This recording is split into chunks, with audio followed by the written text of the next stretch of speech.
Hello ಮಿತ್ರ, ಈಗ ನಿಮ್ಮ ಹತ್ರ ಒಂದು ಪಿಂಕ್ ಎಲಿಫೆಂಟ್ ಬಗ್ಗೆ ಯೋಚನೆ ಮಾಡಬೇಡಿ ಅಂತ ಹೇಳ್ತೀನಿ. ಇದನ್ನ ಕೇಳ್ಬಿಟ್ಟು ನೀವು ಯೋಚನೆ ಮಾಡೋದ್ ಬೇಡ ಅಂತ ಟ್ರೈ ಮಾಡಿದ್ರು ಕೂಡ ಆ ಪಿಂಕ್ ಎಲಿಫೆಂಟ್ ನಿಮ್ಮ ಮೈಂಡ್ ಅಲ್ಲಿ ಬರ್ತಾ ಇರುತ್ತೆ. ನಿಮ್ಮಲ್ಲಿ ಪಿಂಕ್ ಎಲಿಫೆಂಟ್ ಮೈಂಡ್ ಅಲ್ಲಿ ಇರಬೇಡ, ಪಿಂಕ್ ಎಲಿಫೆಂಟ್ ಮೈಂಡ್ ಅಲ್ಲಿ ಇರಬೇಡ, ಕಷ್ಟಪಟ್ಟು ಟ್ರೈ ಮಾಡ್ತಾ ಇದ್ರು ಕೂಡ ಅದ್ರ ಬಗ್ಗೆ ನೀವು ಜಾಸ್ತಿ ಯೋಚನೆ ಮಾಡ್ತೀರಾ. ಅದೇ ರೀತಿ ನಿಮ್ಮ ಮನೆ ಹತ್ರ ಇರೋ ಒಂದು ಬೆಕ್ಕಿನ ಮರಿನ ಮುಟ್ ನೋಡೋಣ ಅಂತ ಹೋಗ್ಬೇಕಾರೆ ನಿಮ್ಮನ್ನ ನೋಡಿ ಅದು ಓಡ್ ಹೋಗುತ್ತೆ. ಸುಮಾರು ಸತಿ ಅದಕ್ಕೆ ಗೊತ್ತಿಲ್ಲದೆ ನೀವು ಹತ್ರ ಹೋಗ್ಬೇಕು ಅಂತ ಅನ್ಕೊಂಡ್ರು ಕೂಡ ಅದು ನಿಮ್ಮ ಹತ್ರದಿಂದ ಎಸ್ಕೇಪ್ ಆಗ್ತಾ ಇರುತ್ತೆ. ಆದ್ರೆ ಸ್ವಲ್ಪ ಹೊತ್ತು ಅದ್ರ ಬಗ್ಗೆ ಗಮನ ಕೊಡದೆ ನಿಮ್ ಪಾಡಿ ನಿಮ್ ಕೆಲಸ ಮಾಡ್ಕೊಂಡು ಇನ್ನೊಂದ್ ಕಡೆ ನೀವು ಗಮನವನ್ನ ಕೊಡ್ಬೇಕಾದ್ರೆ ಅದೇ ನಿಮ್ ಹತ್ರ ಬಂದು ಕೂತ್ಕೊಳ್ಳುತ್ತೆ. ಈ ರೀತಿ ನಾವು ಯಾರಾದ್ರೂ ಒಬ್ರನ್ನ ಅಥವಾ ಯಾವ್ದಾದ್ರು ಒಂದು ವಿಷಯವನ್ನ ಹುಡ್ಕೊಂಡು ಹೋಗ್ಬೇಕಾದ್ರೆ ಅದು ನಮ್ಗೆ ಸಿಗದೆ ಇರೋ ಹಾಗಿರುತ್ತೆ.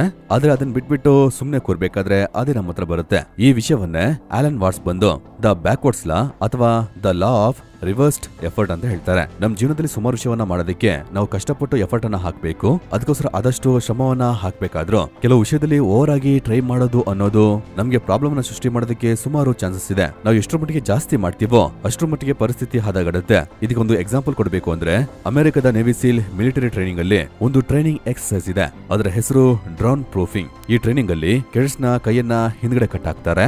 ಅದೇ ಸಮಯದಲ್ಲಿ ಅವರ ಕಾಲನ್ನ ಕೂಡ ಕಟ್ ಹಾಕ್ತಾರೆ. ಈ ರೀತಿ ಕೈಕಾಲನ್ನ ಕಟ್ಟಿ ಒಂದು 9 ಫೀಟ್ ಸ್ವಿಮ್ಮಿಂಗ್ ಪೂಲ್ ಅಲ್ಲಿ ಹಾರೋದಕ್ಕೆ ಹೇಳ್ತಾರೆ. ಅದ್ರಲ್ಲಿ ಹಾರಿದ ನಂತರ ನಿಮ್ಮ ಕೆಲಸ ಏನ್ ಗೊತ್ತಾ, 5 ನಿಮಿಷಕ್ಕೆ ನೀವು ಜೀವಂತವಾಗಿರ್ಬೇಕು. ಇದನ್ನ ಅಟೆಂಡ್ ಮಾಡೋರು ಸುಮಾರು ಜನ ಫೇಲ್ ಆಗ್ತಾರೆ.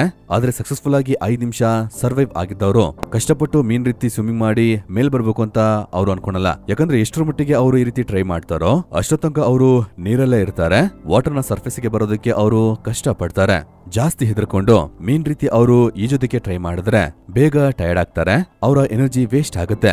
ಆದ್ರೆ ಯಾವ್ದೇ ರೀತಿ ಎಫರ್ಟ್ ಅನ್ನ ಹಾಕ್ತಾ ಇರೋರು ನೀರಿಗೆ ಸರೆಂಡರ್ ಆದವರು ಆ 9 ಫೀಟ್ ಸ್ವಿಮ್ಮಿಂಗ್ ಪೂಲ್ ನ ನೆಲವನ್ನ ಮುಟ್ತಾರೆ. ನೆಲಕ್ಕೆ ಕಾಲ್ ಸಿಕ್ಕದ ಕೂಡಲೇ ಅದನ್ನ ಪುಷ್ ಮಾಡಿ ಮೇಲ್ ಬಂದು 1 ಸೆಕೆಂಡ್ ಉಸಿರು ತಗೊಂಡು ಮತ್ತೆ ನೀರಿಗೆ ಹೋಗಿ ಇದೇ ಪ್ರಾಸೆಸ್ ಅನ್ನ ಅವರು ಕಂಟಿನ್ಯೂ ಮಾಡ್ತಾ ಇರ್ತಾರೆ. ಮುಂಚೆ ನೋಡಿದ ಪಿಂಕ್ ಎಲಿಫೆಂಟ್ ಮತ್ತೆ ಬೆಕ್ಕಿನ ಎಕ್ಸಾಂಪಲ್ ರೀತಿ ಇಲ್ಲೂ ಕೂಡ ಜಾಸ್ತಿ ಎಫರ್ಟ್ ತಗೊಳ್ಳೋದು ಅಷ್ಟು ರಿಸಲ್ಟ್ ಕೊಡ್ತಾ ಇಲ್ಲ.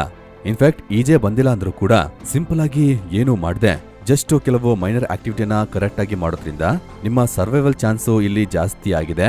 ನಿಮ್ಗೆ ಬೇಕಾಗಿರೋ ವಿಷಯಗಳು ಸಿಗ್ತಾ ಇದೆ. ದ ಬ್ಯಾಕ್ವರ್ಡ್ಸ್ ಲಾವನ್ನ ಅರ್ಥ ಮಾಡ್ಕೊಳ್ದೆ ಇದ್ದಿದ್ರಿಂದ ಲೈಫ್ ಅಲ್ಲಿ ಕೆಲವು ಏರಿಯಾಸ್ ಅಲ್ಲಿ ಸುಮಾರು ಜನ ಕಷ್ಟ ಪಡ್ತಾನೆ ಇರ್ತಾರೆ. ಎಲ್ಲವೂ ಕೂಡ ಒಂದು ಲೀನಿಯರ್ ಗ್ರಾಫ್ ಆಗಿ ಹೋಗುತ್ತೆ ಅಂತ ಅನ್ಕೋತಾರೆ. ಎಷ್ಟು ಎಫರ್ಟ್ ಆಗ್ತೀವೋ ಎಷ್ಟು ಕೆಲಸ ಮಾಡ್ತೀವೋ ಅದಕ್ಕೆಲ್ಲ ರಿವಾರ್ಡ್ ಸಿಗುತ್ತೆ ಅಂತ ಅವರು ಅನ್ಕೋತಾರೆ. ಈ ಮೈಂಡ್ ಸೆಟ್ ಇರೋದ್ರಿಂದ ಜಾಸ್ತಿ ಹೊತ್ತು ಕೆಲಸ ಮಾಡೋದು ಮತ್ತೆ ರಿಲೇಶನ್ಶಿಪ್ ಅನ್ನ ಬೆಟರ್ ಆಗಿ ಮಾಡೋದಕ್ಕೆ ಒಬ್ಬರ ಜೊತೆ ಜಾಸ್ತಿ ಟೈಮ್ ಅನ್ನ ಸ್ಪೆಂಡ್ ಮಾಡೋದು ಇದೆಲ್ಲ ಅಟ್ರಾಕ್ಷನ್ ಕ್ರಿಯೇಟ್ ಮಾಡುತ್ತೆ ಅನ್ಕೊಂತಾರೆ. ಆದ್ರೆ ರಿಯಾಲಿಟಿ ಏನಂದ್ರೆ ನಾವು ಯಾವ ವಿಷಯವನ್ನ ರಿಪೀಟ್ ಆಗಿ ಮಾಡ್ತೀವೋ ಆ ವಿಷಯಕ್ಕೆ ಮಾತ್ರ ಲೀನಿಯರ್ ಮೆಜರ್ಮೆಂಟ್ ಹೆಲ್ಪ್ ಆಗುತ್ತೆ. ಲೈಫ್ ನ ಬೇರೆ ವಿಷಯಗಳಿಗೆ ಅದು ಸರಿ ಹೊಂದಲ್ಲ. ಎಕ್ಸಾಂಪಲ್ ಹೇಳ್ಬೇಕಂದ್ರೆ ಒಂದೇ ಕೆಲಸವನ್ನ ಡೈಲಿ ಮಾಡ್ತೀರಾ, ಅದನ್ನ ಮೆಜರ್ ಮಾಡಿ ಇಂಪ್ರೂವ್ಮೆಂಟ್ ಅನ್ನ ತಂದ್ರೆ ಪ್ರೋಗ್ರೆಸ್ ಬರೋ ರೀತಿ ಇದ್ರೆ ಆ ವಿಷಯಗಳಿಗೆ ಎಫರ್ಟ್ ಮತ್ತೆ ರಿವಾರ್ಡಿಗೆ ಗ್ರಾಫ್ ಅನ್ನ ಬರಿಬೇಕಾದ್ರೆ ಅದು ಈ ರೀತಿ ಲೀನಿಯರ್ ಆಗಿ ಒಂದೇ ಡೈರೆಕ್ಷನ್ ಅಲ್ಲಿ ಹೋಗುತ್ತೆ. ಆದ್ರೆ ಮನುಷ್ಯರು ನಾವು ರೋಬೋಟ್ಸ್ ಅಲ್ಲ. ಪ್ರೋಗ್ರೆಸ್ ಅನ್ನ ಮಾಡ್ತಾ ಇದ್ರೆ ನಾವು ಅನ್ಕೊಂಡ ರಿವಾರ್ಡ್ಸ್, ಸಕ್ಸಸ್, ಹ್ಯಾಪಿನೆಸ್ ಸಿಗಲ್ಲ. ನಾರ್ಮಲ್ ಆಗಿ ನಮಗೆ ಸಿಗೋ ಗ್ರಾಫ್ ಈ ರೀತಿ ಡಿಮಿನಿಷಿಂಗ್ ಗ್ರಾಫ್ ರೀತಿ ಇರುತ್ತೆ. ಒಂದು ಸಿಚುವೇಶನ್ ಅಲ್ಲಿ ಅದು ಫ್ಲಾಟ್ ಆಗುತ್ತೆ. ಎಕ್ಸಾಂಪಲ್ ಗೆ 1 ಗಂಟೆ ಹೊತ್ತು ನೋಟ್ ಬುಕ್ ಅಲ್ಲಿ ಬರಿತಾ ಇರ್ತೀರಾ. 1 ಗಂಟೆನ 2 ಗಂಟೆ ಮಾಡಿದ್ರೆ ಜಾಸ್ತಿ ನೀವು ಬರೆದು ಮುಗಿಸಿರ್ತೀರಾ.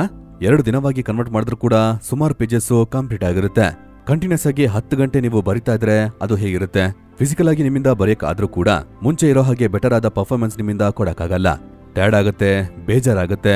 ಇದನ್ನೇ ಬ್ಯಾಕ್ವರ್ಡ್ ಲಾ ನಮಗೆ ಅರ್ಥ ಮಾಡಿಸೋದಕ್ಕೆ ಟ್ರೈ ಮಾಡ್ತಾ ಇದೆ. ಅಧಿಕ ಕ್ವಾಂಟಿಟಿ ಅಧಿಕವಾಗಿ ಎಫರ್ಟ್ ತಗೊಳ್ಳೋದು ಪಾಸಿಟಿವ್ ಆದ ರಿಸಲ್ಟ್ ಅನ್ನ ಕೊಡುತ್ತೆ ಅಂತ ಅನ್ಕೋಬಾರ್ದು. ಕಮ್ಮಿ ಆಗಿದ್ರು ಕೂಡ ಕ್ವಾಲಿಟಿಯಾದ ವಿಷಯ ನಿಮ್ಮ ಹತ್ರ ಇದೆಯಾ ಅಂತ ನೀವು ನೋಡ್ಬೇಕು. ಕೆಲವು ವಿಷಯ ಕ್ವಾಂಟಿಟಿಯಲ್ಲಿ ಇನ್ಕ್ರೀಸ್ ಆಗ್ತಾ ಇರಬೇಕಾದ್ರೆ ಡಿಮಿನಿಷಿಂಗ್ ರಿಸಲ್ಟ್ ನಮಗೆ ಕೊಡುತ್ತೆ.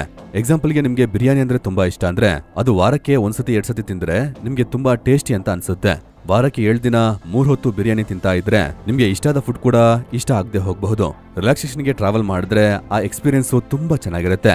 ಆದ್ರೆ ಟ್ರಾವೆಲ್ ಮಾಡೋದೇ ನಿಮ್ಮ ಕೆಲಸ ಆಗ್ಬಿಟ್ರೆ ಆ ಎಕ್ಸ್ಪೀರಿಯನ್ಸ್ ಕೂಡ ನಿಮ್ಗೆ ಇಷ್ಟನೇ ಆಗಲ್ಲ. ಅದೇ ರೀತಿ 2-3 ಕ್ಲೋಸ್ ಫ್ರೆಂಡ್ಸ್ ಇರೋದು ನಿಮ್ಮ ಲೈಫಿಗೆ ಒಳ್ಳೆ ಮೀನಿಂಗ್ ಕೊಡುತ್ತೆ. 15, 20, 25 ಅಂತ ಹೋದ್ರೆ ಅವ್ರನ್ನ ಮೇಂಟೈನ್ ಮಾಡೋದೇ ಒಂದು ದೊಡ್ಡ ಕಷ್ಟ ಆಗ್ಬಿಡುತ್ತೆ. ಸೊ ನಾವು ರಿಪಿಟೇಟಿವ್ ಟಾಸ್ಕ್ ಅನ್ನ ಮಾಡಿ ಪ್ರೋಗ್ರೆಸ್ ಮಾಡೋ ವಿಷಯಗಳಿಗೆ ಲೀನಿಯರ್ ಗ್ರಾಫ್ ಹೆಲ್ಪ್ ಮಾಡುತ್ತೆ. ಕೆಲವು ಕಾಂಪ್ಲೆಕ್ಸ್ ಆದ ವಿಷಯ ಅಂದ್ರೆ ನಮ್ಮ ಎಫರ್ಟ್, ಫೀಲಿಂಗ್ಸ್ ಮಿಕ್ಸ್ ಆಗೋ ವಿಷಯಗಳಿಗೆ ಅಂದ್ರೆ ಮನುಷ್ಯರ ಜೊತೆ ನಾವು ಎಕ್ಸ್ಪೀರಿಯನ್ಸ್ ಮಾಡೋ ಸೋಷಿಯಲ್ ರಿಲೇಶನ್ಶಿಪ್ ವಿಷಯಗಳಿಗೆ ಡಿಮಿನಿಷಿಂಗ್ ರಿಟರ್ನ್ ಕರ್ವ್ ರಿಲೇಟೆಡ್ ಆಗಿರುತ್ತೆ. ಆದ್ರೆ ನಮ್ಮ ತಲೆಯಲ್ಲಿರೋ ಎಮೋಷನಲ್ ಮತ್ತೆ ಸೈಕಲಾಜಿಕಲ್ ವಿಷಯಗಳಿಗೆ ಈ ಇನ್ವರ್ಟೆಡ್ ಕರ್ವೇ ರಿಲೇಟ್ ಆಗಿರುತ್ತೆ. ಯಾಕಂದ್ರೆ ಎಷ್ಟರ ಮಟ್ಟಿಗೆ ಅಧಿಕವಾದ ಎಫರ್ಟ್ ಅನ್ನ ತಗೋತೀವೋ ಅಷ್ಟರ ಮಟ್ಟಿಗೆ ನೆಗೆಟಿವ್ ರಿಟರ್ನ್ಸ್ ಅನ್ನ ಕೊಡುತ್ತೆ ಅನ್ನೋ ಹಾಗೆ the subtle art of not giving fuck book ಅಲ್ಲಿ ಆಥರ್ ಮಾರ್ಕ್ಸ್ಮನ್ ಹೇಳ್ತಾರೆ. ಎಷ್ಟು ಮಟ್ಟಿಗೆ ನಾವು ಖುಷಿಯಾಗಿರ್ಬೇಕು ಅಂತ ಹುಡುಕ್ತಾ ಹೋಗ್ತೀವೋ, ನಮ್ಮ ಎಕ್ಸ್ಪೆಕ್ಟೇಷನ್ ಜಾಸ್ತಿ ಇಟ್ಕೋತೀವೋ ಅಷ್ಟು ಮಟ್ಟಿಗೆ ನಮ್ಮನ್ನ ಅದು ಡಿಸಪಾಯಿಂಟ್ ಡಿಸಪಾಯಿಂಟ್ ಮಾಡುತ್ತೆ.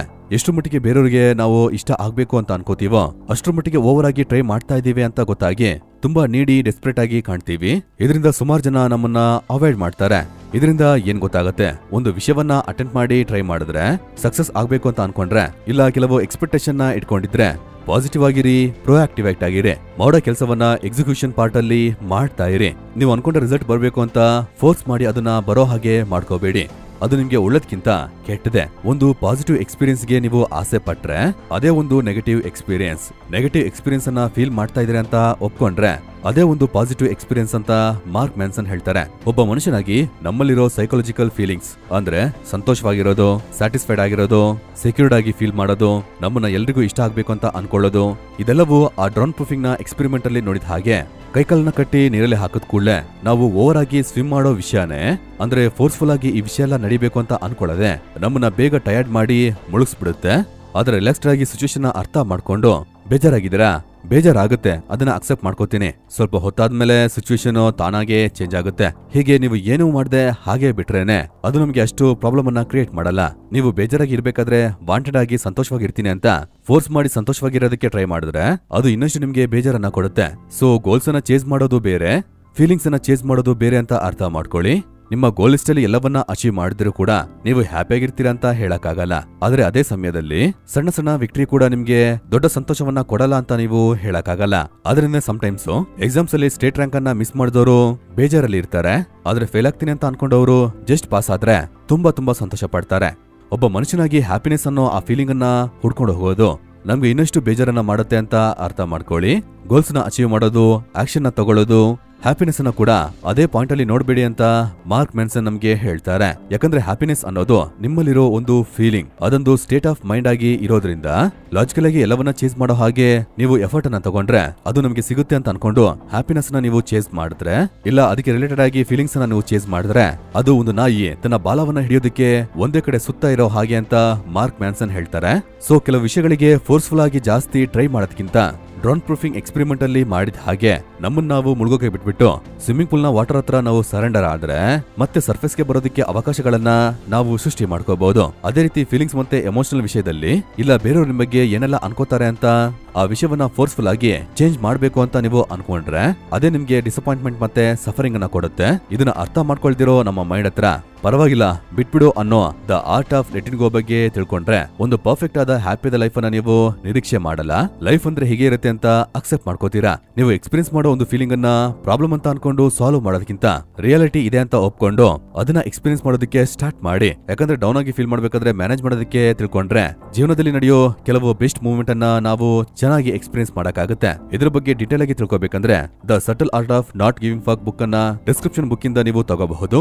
ನಿಮ್ಗೆ ವಿಡಿಯೋ ಇಷ್ಟ ಆದ್ರೆ ಲೈಕ್ ಮಾಡಿ, ಕಮೆಂಟ್ ಮಾಡಿ, ಫ್ರೆಂಡ್ಸ್ ಅಂಡ್ ಫ್ಯಾಮಿಲಿ ಜೊತೆ ಶೇರ್ ಮಾಡಿ. ಆಲ್ರೆಡಿ ಅಪ್ಲೋಡ್ ಆಗಿರೋ ಹ್ಯಾಪಿನೆಸ್ ರಿಲೇಟೆಡ್ ವಿಡಿಯೋವನ್ನ ನೀವು ಇಲ್ಲಿ ಕ್ಲಿಕ್ ಮಾಡಿ ನೋಡ್ಕೋಬಹುದು. ಚಾನಲ್ ನ ಸಬ್ಸ್ಕ್ರೈಬ್ ಮಾಡ್ಕೊಳ್ಳಿ, ಇನ್ಸ್ಟಾಗ್ರಾಮ್ ಮತ್ತೆ ಟೆಲಿಗ್ರಾಮ್ ಅಲ್ಲಿ ನಮ್ಮನ್ನ ಫಾಲೋ ಮಾಡ್ಕೊಳ್ಳಿ. ಕೊನೆಯದಾಗಿ ಥ್ಯಾಂಕ್ ಯು ಫಾರ್ ವಾಚಿಂಗ್.